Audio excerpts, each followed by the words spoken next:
Middle class एक ऐसी है जिसके बारे में सुना सबने है, लेकिन वह वास्तव में है क्या, किसी को भी ठीक ठीक मालूम नहीं। बजट आते ही एक रट लगा दी जाती है कि हाँ, इस बार तो मिडिल क्लास की कमर टूट ही गई। लेकिन कच्ची कमर वाली इस मिडिल क्लास में आता कौन कौन है? जिनका अपना घर है वो जताते हैं कितना बड़ा घर, 1 BHK या 2 BHK या 3 BHK, और पार्किंग घर में होगी या सड़क पर होगी, और पार्किंग किसकी, कार या बाइक की। 2 कैटेगरी आ जाती है, लोअर मिडिल क्लास या अपर मिडिल क्लास, यानी गाड़ी EMI पर लेना है या नगद। और इन्वेस्टमेंट के लिए फ्लैट खरीदने वाले तक सभी को मिडिल क्लास कह दिया जाता है। जब कुछ क्लियर ही नहीं है तो फिर इनके लिए नीति बनाई कैसी जाए, क्योंकि मिडिल क्लास की परिभाषा इतनी विस्तृत है कि सरकार जो भी करे वह मिडिल क्लास के किसी न किसी हिस्से को दुखी कर ही देता है।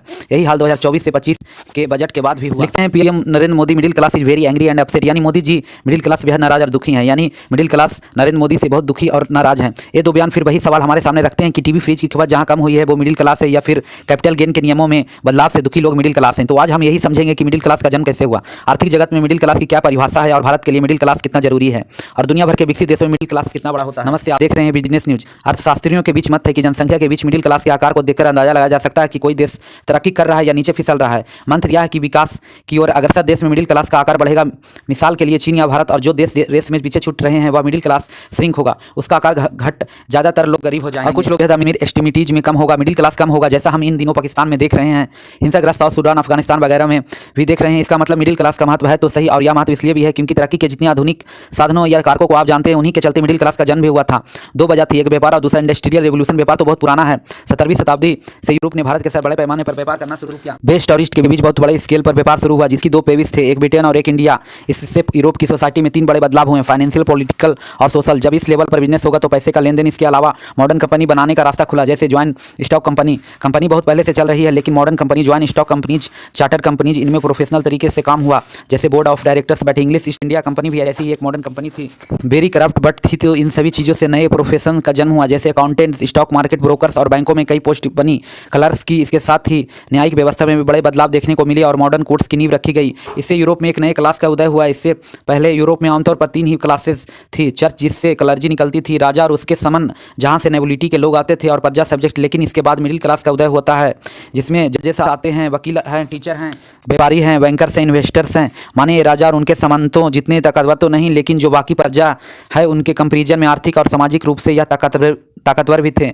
यह बात हुई इतिहास की। आप अब समझते हैं कि मिडिल क्लास की डिफिनीशन प्राइस यानी people reserve research on Indians consumer economy एक थिंक टैंक है जो हिंदुस्तान में सामाजिक और आर्थिक मोर्चे पर रिसर्च करती है और पॉलिसी के सुझाव देती है। इसने जून 2023 में एक रिपोर्ट निकाली, अराइजिंग इंडियाज मिडिल क्लास। इसके मुताबिक हम आर्थिक मोर्चे पर देश के वासियों को 4 कैटेगरी में बांट सकते हैं। सबसे पहले है डिस्ट्रीब्यूटर्स का नाम, जो नाम से जाहिर है, सालाना घरेलू इनकम इनकी 1.25 लाख से कम है, बहुत मुश्किल में दुश्चार में ज़िंदगी बीत रहे हैं। दूसरे हैं स्पेयर्स, इनमें आने वाले लोगों की सालाना घरेलू कमाई 1.25 लाख से 5 लाख के बीच है। इसके बाद आते हैं मिडिल क्लास, इसमें लोअर मिडिल और अपर मिडिल क्लास शामिल हैं, जिनकी सालाना घरेलू आमदनी 5 लाख से 30 लाख के बीच में है। और इसके बाद आते हैं रिच। इस ग्रुप में सालाना घरेलू आमदनी 30 लाख के ऊपर होती है, 30 से ऊपर वो कितनी भी ज़्यादा हो सकती है। या तो हुई डेफिनेशंस की बात। आप अब समझते हैं कि मिडिल क्लास का देश की इकोनॉमी में योगदान का क्या होता है। मिडिल क्लास की इंप्रेंटिस को समझने के लिए प्राइस की रिपोर्ट पर आप नज़र डाल दिए। चीज़ें सिंप्लीफाई करने के लिए हमने डिस्ट्रीब्यूटर्स और एक्सपायर्स को क्लब किया, तब हमारे पास 3 कैटेगरी बचती है, लोअर क्लास जिसमें डिस्ट्रीब्यूटर्स और एक्सपायर्स दोनों हैं, मिडिल क्लास और तीसरा रिच। अब एक कंपेरिजन कीजिए, देश में लोअर क्लास की आबादी कितनी है। हमारे यहाँ 65% और देश की कुल आमदनी और खर्च में इनकी हिस्सेदारी है क्रमशः 27% और 35% और 27%।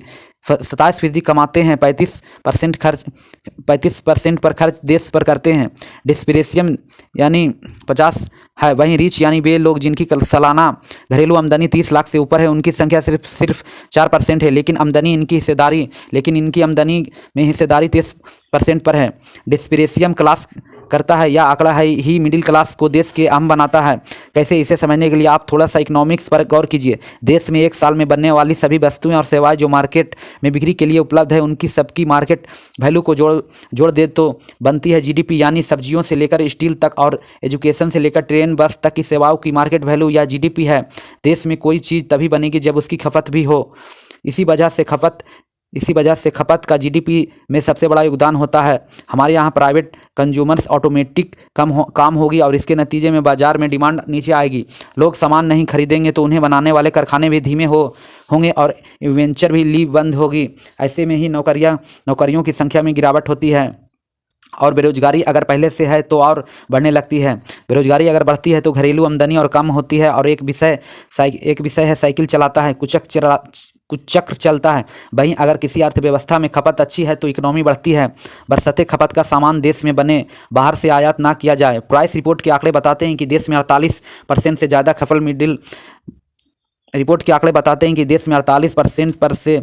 खपत मिडिल क्लास करता है, यानी इकोनॉमी के इंजन चलाने के लिए मिडिल क्लास बेहद जरूरी है। अब यह तो मौजूद हालत की बात हुई। इस रिपोर्ट का कहना है कि 2047 तक भारत में मिडिल क्लास की संख्या में बढ़ोतरी होगी। मिडिल क्लास का कुल जनसंख्या में प्रतिशत 31% से बढ़कर 61 तक पहुंच सकता है। माने खपत का इंजन और ताकतवर होगा।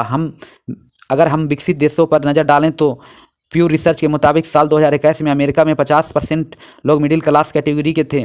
यूरोप के कई विकसित देश जैसे ब्रिटेन, इटली, फ्रांस, नॉर्वे में मिडिल क्लास का साइज 50% से ऊपर है।